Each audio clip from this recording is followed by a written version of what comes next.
Sobat Visip, ketemu kembali dalam acara Akademia Stage. Kali ini kita kedatangan tamu spesial yang membuat saya sungguh nervous. Karena setiap menjadi host, saya itu selalu membayangkan adalah Andi F. Noya dengan gayanya yang khas dan legenda ya. Tenang, kalem, tapi pertanyaan-pertanyaannya menukik. Dan kali ini saya ada di depan idola saya ini, Bang Andi. Jadi mohon dimaklumi kalau ternyata bayangan sebagai Andi F. Noya itu hanya impian ya. Bang Andi, terima kasih sebelumnya sudah berkenan hadir ke podcast kami di tempat yang bersahaja ini. Jadi Bang Andi sekarang tinggal di Banyumas, lebih banyak di sini Bang? Lebih banyak di sini, tinggal di Langgong Sari, sebuah desa di Cilongok, kecamatannya Cilongok. Bisa diceritakan Bang Andi kok sampai kemudian memilih Banyumas sebagai tempat untuk pensiun begitu dalam tanda petik? Ini impian saya sejak kecil sebenarnya. Satu hari kelak saya akan tinggal di sebuah desa yang tenang, yang damai, jauh dari keramaian. Karena saya dulu punya pengalaman tinggal di desa di Malang ya, kemudian di Surabaya. Nah, ketika menikah, punya anak, mulai umur bertambah, saya bilang sama istri saya punya impian dari dulu untuk satu hari kelak saya akan tinggal di desa. Ya istri keberatan karena dia menganggap kalau masa tua kami, masa pensiun harusnya ya di dekat rumah sakit gitu loh. Dan rumah kami di BSD itu dekat rumah sakit. Jadi dia bilang kenapa kita harus mencari-cari perkara tinggal di desa. Nah itu diskusinya sampai di situ. Tapi Tuhan kan pasti punya kehendak ketika ini semesta mendukung ya. Mestakung atau ya banyak orang percaya kalau apa yang kita pikirkan, apa yang kita ingat-ingat selalu kita ucapkan itu yang akan kemudian universe akan mendukung ya. Nah mungkin karena saya sering membayangkan, mengimpikan, membicarakan, Tuhan kemudian 15 tahun yang lalu itu memberikan sinyal walaupun hari itu saya belum tahu bahwa itu sinyal, yaitu ketika ayah mertua saya itu nyekar ibunya, artinya nenek istri saya di sini di Purwokerto, dan saya merasa ada sesuatu yang berbeda hari itu, berbeda dengan kunjungan saya ke kota-kota lain. Saya jatuh hati pada Purwokerto. Kemudian saya sampaikan ke istri bahwa ini kelihatannya akan jadi kota tempat pensiun kita nanti. Kembali lagi istri saya keberatan. Nah, terus kami melupakan itu selama kurang lebih 2 tahun. Tapi sinyal berikutnya ini kuat sekali. Saya bertemu dengan kepala desa Langgong Sari di Jakarta. Dia mendapat penghargaan dari OJK. Saya yang memandu acara itu. Nah, waktu saya bertemu dengan kepala desa, karena ini adalah acara pemberian penghargaan kepada sosok-sosok yang melakukan pemberdayaan ekonomi di daerah mereka masing-masing. Nah, saya duduk di dekat kepala desa ini dan saya tanya desanya di mana. Dia bilang Langgong Sari. Di mana itu? Banyumas. Oke, Banyumas dek gitu kan. Kemudian berapa jauh dari Purwokerto? Nggak jauh, dia bilang 25 menit dari Purwokerto. Saya mulai nambah lagi pertanyaan. Di sana Gunung Selamet kelihatan nggak? Kelihatan. Ada sawah nggak? Ada, katanya gitu. Namanya desa juga pasti ada lah sawah. Ada sungai nggak? Ada Pak Andi, walaupun sungainya kecil. Ada tanah yang dijual nggak? Dia bilang udah Pak Andi kesana saja, lihat sendiri. Nah, saya berangkatlah bersama istri, walaupun kembali lagi istri masih belum srek ya kalau tinggal. Di kota Purwokerto aja dia menolak, apalagi sekarang saya bawa ke desa. Walaupun leluhurnya dari Purwokerto. Betul, tapi dia bilang ya harusnya hidup itu seperti sekarang terus berkembang. Ya di mana tempat kami sekarang punya rumah, anak-anak sekolah di sana, belajar di sana, berkembang di sana, ya sudah di situ aja. Nah, kemudian saya datang. Saya jatuh hati pada tempat di mana rumah saya sekarang ini saya dirikan. Saya bilang, waduh, ini kayaknya di sini. Walaupun itu sebenarnya belakang rumah orang, ya, di mana ini gerumbul, tempat buang sampah dan seterusnya. Jadi istri saya nggak percaya. Akhirnya saya jatuh hati di tempat seperti itu. Saya bilang, mau kepala desa bisa nggak ditanyakan apakah tanah ini boleh saya beli. Akhirnya 8 rumah, sekitar 13 lah dengan yang kecil-kecil, mau jual halaman belakangnya untuk saya. Nah, itulah yang jadi rumah saya sekarang. Nah, istri setelah tahu ada perubahan seperti ini dan mulai lihat saya begitu seriusnya ya ingin tinggal di desa, walaupun sebelumnya tuh dibilang kita kan udah punya rumah di Jogja, kenapa harus tinggal di Purwokerto? Kemudian jangan putuskan dulu, yuk kita keliling dulu. Kami ke Temanggung, kami ke Gunung Kidul, kami ke Magelang, kami ke berbagai daerah. Ya, termasuk di Baturaden atas itu. Coba kamu pikir, kamu lihat dulu bahwa tenang. Kalau memang di situ ya memang hatimu di situ. Setelah keliling cari tanah di mana-mana, hati saya masih nyangkut di tempat yang sekarang ini. Akhirnya saya bilang, kayaknya saya udah teguhkan bahwa ini adalah tempat kita. Akhirnya istri saya setuju. Dan sekarang ternyata dia lebih happy dari aku. Oh gitu. Tapi pasti di luar hal-hal yang bersifat atau yang nadanya romantika, pasti ada idealisme dong. Pasti seorang Andi F. Noya punya pikiran tentang desa. Ya, yang memperkuat saya bahwa masa depan saya, masa tua saya adalah desa, karena saya itu gabung dengan grup WhatsApp dari teman-teman yang aktif di pertanian. Ada menteri-menteri juga gabung di situ, bicara tentang peternakan, pertanian, tentang bagaimana menjaga Indonesia melalui pemberdayaan desa-desa. Dan saya semakin semangat. Baru di situ saya punya keyakinan semakin kuat bahwa memang desa adalah masa depan Indonesia. Nah, paling tidak di akhir usia saya ada sesuatu yang saya bisa lakukan untuk desa. Walaupun dalam mimpi saya melakukan kegiatan-kegiatan sosial di desa, tapi tetap punya banyak waktu untuk mendengarkan musik, jauh dari hiruk pikuk. Saya senang melukis ya. Saya pikir saya akan aktif melukis, tapi ya ternyata istri saya bilang, yang mau istirahat, yang mau menikmati hidup sekarang lebih sibuk lagi karena banyak sekali kegiatan sosial yang saya lakukan di Banyumas. Jadi satu sisi saya beruntung akhirnya saya memang bisa tinggal di desa. Di lain sisi saya juga bertambah beruntung karena ternyata saya dibutuhkan. Jadi, saya bisa memberdayakan diri saya juga. Gak jadi pensiun ya Bang Andi? Gak jadi pensiun sebagaimana yang saya bayangkan. Tapi pensiun saya dengan kegiatan sosial yang berbeda dibandingkan di kota-kota. Sangat berarti. Ya, dan di Banyumas ini kita mulai kerasa nih dengan kehadiran Bang Andi. Rasanya ada apa itu? Pembangunan kota lama. Kemudian di Cilongo juga kabarnya Bang Andi ini sudah seperti camat itu mengoordinir. Mungkin bisa diceritakan Bang Andi dikit bagaimana nih para kepala desa kemudian bisa diorganisir dan apa yang kemudian sudah dilakukan di sana ya. Saya beruntung karena punya acara namanya Kick Andy. Karena di Kick Andy saya bertemu dengan sosok-sosok inspiratif, cerita-cerita tentang from zero to hero, orang yang dengan keterbatasan, baik pendidikan, baik ekonomi, ya, akses, itu mereka sudah memberdayakan diri mereka. Mereka sudah melakukan hal baik dalam hidup mereka untuk banyak orang. Jadi saya belajar, saya bilang bayangin tukang jamu aja bisa memberdayakan dirinya dan memberikan manfaat bagi banyak orang. Ada tukang beca, ini kisah nyata yang saya angkat di Kick Andy, kemudian buruh tani, macam-macam. Jadi kalau kita mau bisa berdampak bagi orang lain, nggak harus kaya, nggak harus berpendidikan tinggi, nggak harus punya akses yang besar-besar, ya. Sehingga saya belajar, kalau mereka aja bisa, harusnya aku bisa. Karena aku sebagai jurnalis, aku punya akses yang lebih luas. Aku kenal menteri, bisa ngobrol sama presiden, gubernur, wali kota, bupati, ya. Kenapa aku nggak memanfaatkan aksesku ini untuk memberikan manfaat bagi orang-orang di desa?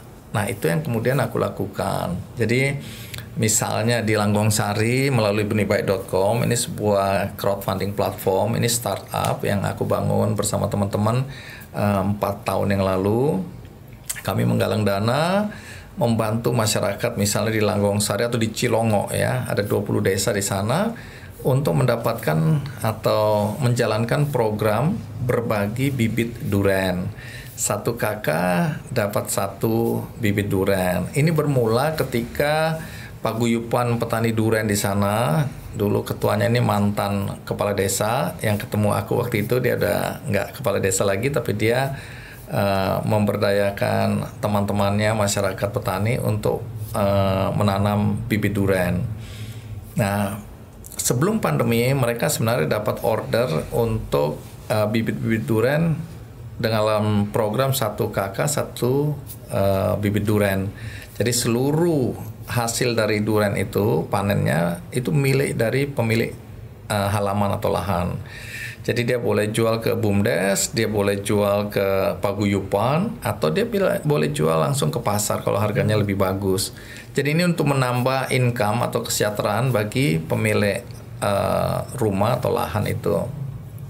Tapi program ini berhenti karena dana desa yang digunakan untuk program ini harus dialihkan untuk penanganan pandemi COVID. Nah, maka petani-petani ini kemudian datang ke saya, Pak Andi, ini pohonnya udah tumbuh sebentar lagi jadi pohon, bibitnya udah tumbuh sebentar lagi jadi pohon.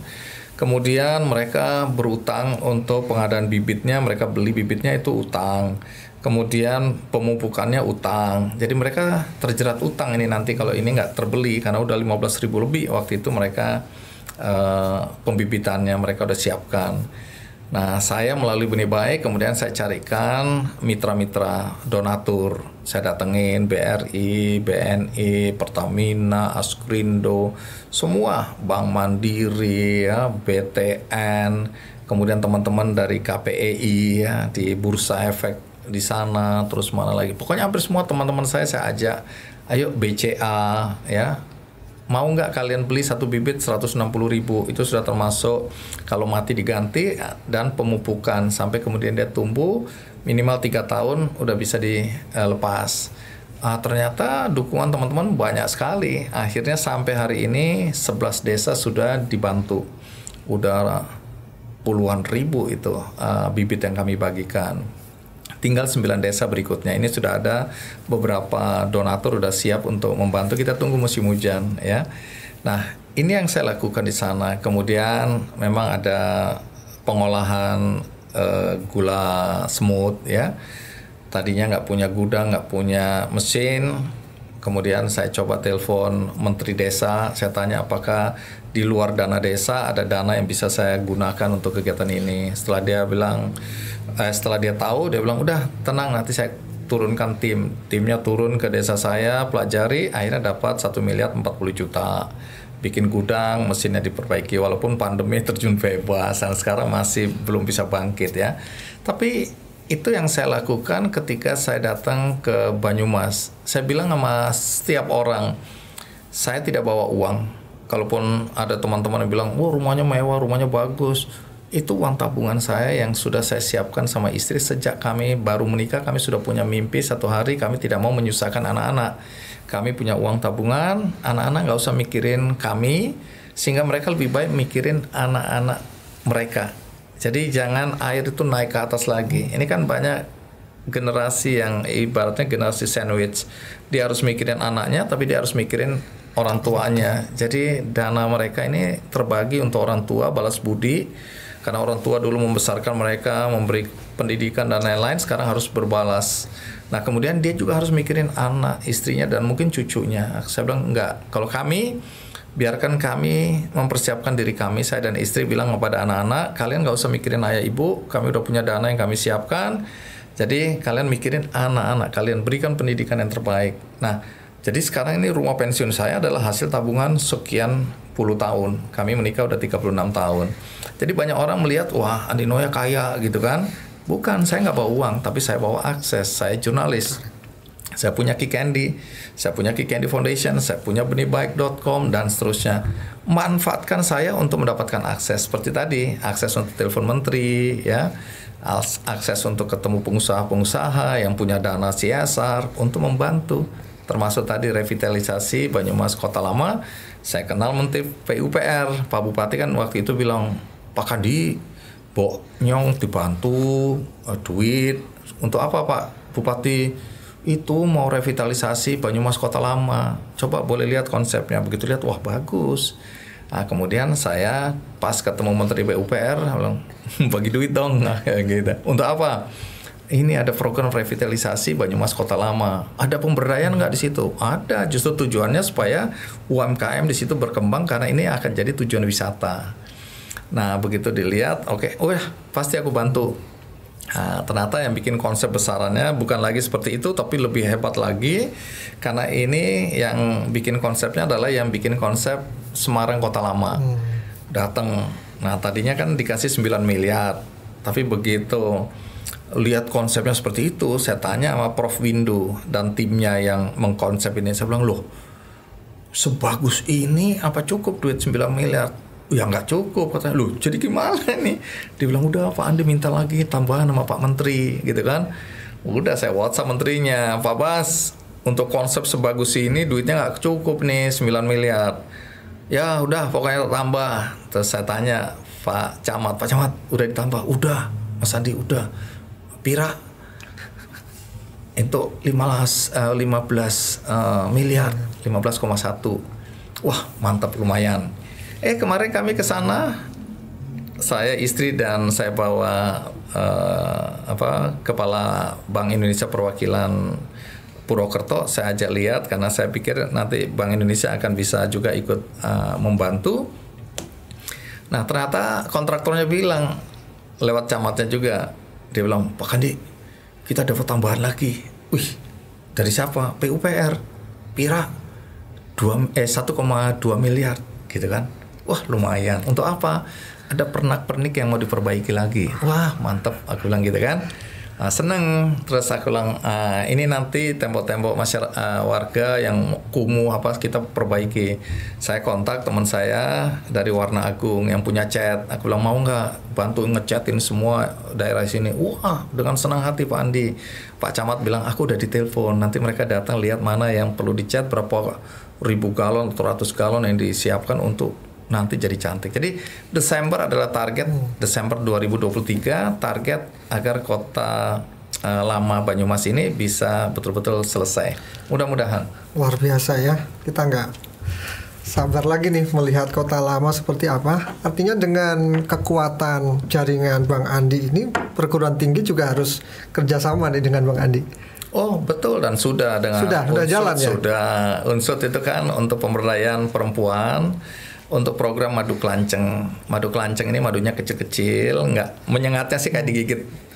Saya sering disengat, kayak digigit semut lah, nggak apa-apa gitu. Jadi cocok buat perempuan ya. Perempuan cocok, dan lebih cocok lagi karena itu di alam liar kan mereka, gampang asal dikasih istilahnya kok jadi kotaknya itu. Jadi lupa. Pokoknya satu kotak itu di situ ya biasalah ada induk lebahnya dan seterusnya. Nanti lebahnya masuk. Nah, madu kelanceng ini kan menurut Prof. Imam dari biologi Unsut ini kan punya banyak sekali manfaat ya. Sehingga itu bisa kalau dikembangkan kemudian bekerja sama dengan PNM ya, Permodalan Nasional Madani. Karena waktu itu mereka yang menghubungi saya, kita dorong untuk pemberdayaan ini semakin besar sehingga banyak perempuan mendapatkan manfaat. Karena ibu-ibu ini sambil ngurusin keluarga, ngurusin anak, ngurusin suami, itu tinggal jagain aja gitu loh. Satu kotak itu misalnya harganya kalau nggak salah 5 juta. Nah, itu bisa kemudian dikembangkan. Dan nanti PNM akan membantu untuk pendampingan dan kemudian pemasarannya. Okay. Jadi ibu-ibu ini jadi ada 3 ini, kalau kita lihat ada 3 pihak. PNM bekerja sama universitas mengajak saya untuk ikut serta Pentahaulix lah. Ya, sejauh ini Bang Andi setelah mungkin sedikit banyak bekerja sama dengan perguruan tinggi ya, khususnya dalam pemberdayaan masyarakat, barangkali ada masukan kritik gitu Bang Andi, karena jujur kadang kita malu ya. Salah satu tridharma kami ini kan pengabdian. Bertahun-tahun kita belum punya satu desa binaan yang mengagumkan. Ini ada seorang Andi F. Noya baru berapa bulan sudah bisa melakukan banyak hal. Apa mungkin kritikan masukan Bang Andi untuk program-program pemberdayaan dosen? Sebenarnya aku malah senang melihat perkembangan terakhir ya. Karena sekarang justru perguruan tinggi termasuk Unsut ini mendorong anak-anaknya, anak-anak didiknya untuk sudah mulai membuat karya-karya mereka ya yang karya itu real, bukan teori. Dan guru-guru sudah punya kesadaran ya, atau dosen-dosen yang punya kesadaran bahwa anak-anak ini harus diterjunkan ke masyarakat untuk apakah itu community development ya, untuk berperan. Karena keilmuan mereka itu kalau hanya teori, kemudian hanya jadi diktat atau jadi jurnal tanpa dipraktekkan, itu tidak optimal, tidak paripurna. Nah, kesadaran ini semakin hari semakin tinggi ya. Kemarin ketemu salah satu dosen ya, Mbak Nina misalnya, dia menunjukkan hasil karya bersama timnya itu untuk pengolahan limbah batik. Dari limbah ini kemudian bisa jadi pupuk dan bisa jadi bahan bakar ya. Nah, ini satu terobosan baru yang nanti karena aku kenal Bank Indonesia, kenal donatur, kita tawarkan bagaimana kalau ini disempurnakan, kemudian kita dan nggak terlalu mahal, waktu itu 22 juta ya misalnya. Kalau itu nanti ditambah dan akhirnya bisa berkembang dan itu sempurna, itu bisa kita pakai di berbagai daerah di pedesaan di mana sungai-sungainya itu tercemar. Nah, ini kan peran dari perguruan tinggi, dari Unsut dalam hal ini misalnya. Jadi sebenarnya ini satu tren yang bagus. Kalaupun kritiknya bilang sebaiknya lebih banyak lagi dosen yang punya kesadaran seperti ini. Kemarin ketemu ada Bu dosen yang secara organik mengolah tanah agar subur kembali. Saya belum bicara banyak, kami baru ngobrol sebentar. Saya bilang, Bu, boleh nggak nanti kita ngobrol lagi? Nah, lahan-lahan petani-petani ini yang sudah tidak subur lagi, kita olah sedemikian rupa secara organik untuk bisa subur dan akhirnya hasilnya akan lebih banyak lagi karena panennya misalnya setahun bisa 3 kali dengan kondisi yang sehat yang bagus, apakah itu jagung, apakah itu padi dan seterusnya. Jadi kalau pergerakan ini semakin hari semakin besar, maka masyarakat di Indonesia akan semakin cepat sejahtera. Karena itu tujuan dari kita berbangsa kan untuk mensejahterakan warga bangsa kita. Nah, di sini peran pendidikan, peran perguruan tinggi, peran kampus menjadi penting. Jadi aku tadi senang diajak untuk ikut bicara di depan anak-anak FISIP misalnya. Kemarin di anak-anak pertanian, biologi, anak teknik bahkan ngajak aku untuk bicara.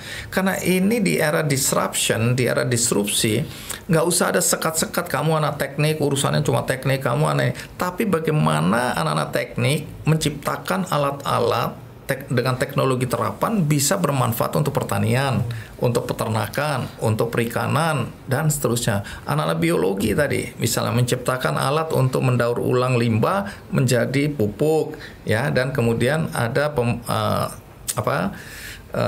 peremajaan tanah secara organik. Itu kan sumbangsi yang tidak ternilai. Ya perlu diperluas kolaborasinya ya Bang. Kita sudah punya pakarnya. Iya. Dan sudah menjadi agenda hanya ini mungkin perlu berkolaborasi seperti orang-orang seperti Bang Andi ini ya. Betul. Jadi kalau perguruan tinggi sudah membuka diri, artinya kan tahu ada keterbatasan ilmu yang ada itu secara teori sudah teruji, tapi implementasinya itu mungkin terhambat oleh tidak adanya budget. Kemudian tidak ini off takernya. Kalau kita mengembangkan pertanian, setelah pertanian itu sukses, nggak ada yang beli, lalu putus asa, akhirnya udah bubar aja. Jangan. Ada orang-orang seperti aku yang bilang, tunggu dulu. Misalnya kemarin dari Pupuk Indonesia, ini sudah mulai bikin demplot-demplot di desaku. Pak Andi, bisa nggak ini kacang, ada off takernya. Pak Andi kenal nggak? Aku kenal Pak Sudamek dari Kacang Garuda.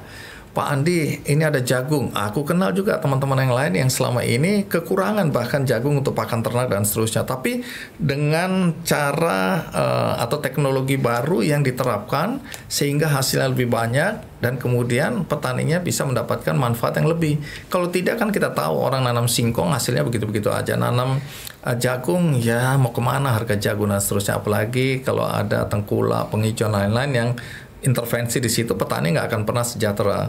Kemudian kalau kita bicara singkong misalnya, aku bilang, oh ada Risa di Banjarnegara, dia punya rumah mokaf misalnya, bisa membeli hasil pertanian singkong ini dengan harga yang lebih bagus. Sekarang singkong bisa dijadikan bahan bakar misalnya dan seterusnya. Nah ini off takernya atau yang membeli itu kalau sudah ada, petani udah tenang. Disuruh nanam apapun asal ada yang ambil nanti, yang beli, mereka mau. Tapi kalau disuruh nanam, tapi di ujungnya nggak ada yang beli, ngapain? Nah, jadi tadi kalau aku bilang pentahelix tadi, semua pihak berperan. Jadi tidak bisa jalan dengan kacamata kuda sendiri-sendiri. Universitas atau perguruan tinggi nggak membuka diri juga untuk masuknya intervensi orang-orang seperti aku. Aku hari ini kan diundang terus karena perguruan tinggi di Unsud dan aku lihat di beberapa perguruan tinggi lain sudah menyadari pentingnya menyerap juga pemikiran-pemikiran orang di luar kampus apapun bidangnya. Aku kan tadi bilang aku sarjana juga tidak, tapi diajak ikut serta berpartisipasi untuk menyelesaikan masalah-masalah sosial yang ada di masyarakat. Menurut aku ini bagus. Jadi kalau kritik, bukan kritik sebenarnya, lebih kepada ayo lebih banyak lagi perguruan tinggi, dosen yang punya kesadaran yang sama seperti yang kita lakukan hari ini. Oke, Bang Andi, secara pribadi ya, Anda ini kan banyak berkiprah untuk orang lain dalam berbagai kegiatan sosial. Apakah Anda merasa bertumbuh secara pribadi dengan segala aktivitas itu? Tadi di acara dengan mahasiswa FISIP tadi kan aku bilang materi itu tidak identik dengan kebahagiaan. Orang kaya tadi kan aku bilang, kenapa orang kaya banyak yang korupsi? Apakah nggak cukup kekayaannya? Apakah dia nggak bahagia dengan apa yang dia miliki? Ternyata kalau orientasi kita adalah materi, kita nggak akan pernah bahagia. Uang itu nggak akan pernah cukup. Tapi bukan berarti kita harus hidup miskin. Kita harus kaya. Tapi kaya itu sarana untuk melakukan hal yang lebih penting dalam hidup kita, yang saya namakan level signifikan tadi, di mana di area itu hidup kita bukan untuk diri kita sendiri, tapi hidup kita sudah berbagi dengan orang lain. Jadi kalau tadi bilang apakah aku udah bertumbuh, pertama secara iman aku bertumbuh, kemudian secara kebahagiaan aku bertumbuh, perasaan bahwa aku sudah berbuat sesuatu untuk bangsa ini, untuk orang-orang sekitarku, membuat aku bahagia. Nah, ini yang tidak dirasakan oleh orang-orang yang orientasinya hanya materi, orientasinya bahwa sukses itu hanya untuk diriku sendiri, orang lain kalau mau miskin, miskin aja, orang lain yang kalau mau susah, susah aja. Nggak bisa. Kita ini manusia itu makhluk sosial. Makhluk sosial itu kalau melihat sesuatu di depan mata yang membuat hatinya tergerak untuk membantu, dia tidak membantu, nggak tenang tidurnya, nggak tenang hidupnya. Dia hanya membohongi hati nuraninya. Dia nggak mau mendengar hati nuraninya. Padahal hati nurani itu adalah suara Tuhan. Kalau hati nurani kita tergerak untuk menolong, tolonglah, karena itu Tuhan sedang menggerakkan hati kita untuk melakukan perbuatan baik yang memang diajarkan dalam semua agama. Jadi di sini kalau mau tanya, semakin banyak aku berbagi, semakin bahagia aku. Jadi apakah kemudian kalau kita berbagi, kalau kita bicara uang, padahal berbagi itu nggak selalu uang ya. Kita kalau pintar komputer, ajarkan komputer kepada anak-anak yang tidak mampu, yang tidak punya kesempatan untuk belajar komputer karena nggak punya komputer atau nggak tahu cara belajarnya. Kalau kita pintar bermusik, berdongeng, kita pintar matematika, bahasa Inggris, bahasa Arab, berbagilah. Tapi kalau kita bicara uang, spesifik uang, jangan takut miskin. Karena di dalam agama apapun diajarkan bahwa kalau kita banyak memberi, maka pintu-pintu rezeki akan terbuka. Sehingga kita kadang-kadang kaget, loh, kok bisa aku dapat uang dari sini yang nggak pernah aku pikirkan. Jadi kalau tanya aku sekarang, apakah dengan berbagi selama ini aku miskin? Enggak. Malah kalau secara materi aku bertambah terus. Jadi Tuhan dengan matematikanya itu mungkin tidak bisa dimengerti oleh manusia. Jadi harusnya kalau berbagi kan uang kita makin habis. Enggak. Kita berbagi 1 perak, Tuhan besok kasih kita 10 perak. Kaget kita. Loh, duitku kok makin banyak. Nah, jadi jangan takut miskin ketika kita berbagi. Oke, ini poin menarik dan saya ingin mengakhiri diskusi ini dengan poin yang paling menarik, khususnya ini refleksi buat kita para pengabdi, orang-orang yang terlibat dalam kegiatan pengabdian kepada masyarakat. Ternyata selain kita bisa berbuat banyak kepada orang, pada masyarakat, pada bangsa, ternyata kita juga bertumbuh Bang Andi telah membuktikan dengan apa yang selama ini beliau lakukan, berbuat banyak pada orang, ternyata itu membahagiakan. Berbagi itu berarti juga bertumbuh, dan artinya siapapun kita dalam kondisi apapun ya Bang, tidak perlu kaya, kita bisa melakukan untuk orang lain, dan itulah jalan kebahagiaan. Terima kasih Bang Andi sudah berbagi, sudah memberikan inspirasi pada kita. Sobat Visip, sampai jumpa dalam dialog berikutnya. Terima kasih. Wassalamualaikum warahmatullahi wabarakatuh. Waalaikumsalam warahmatullahi wabarakatuh.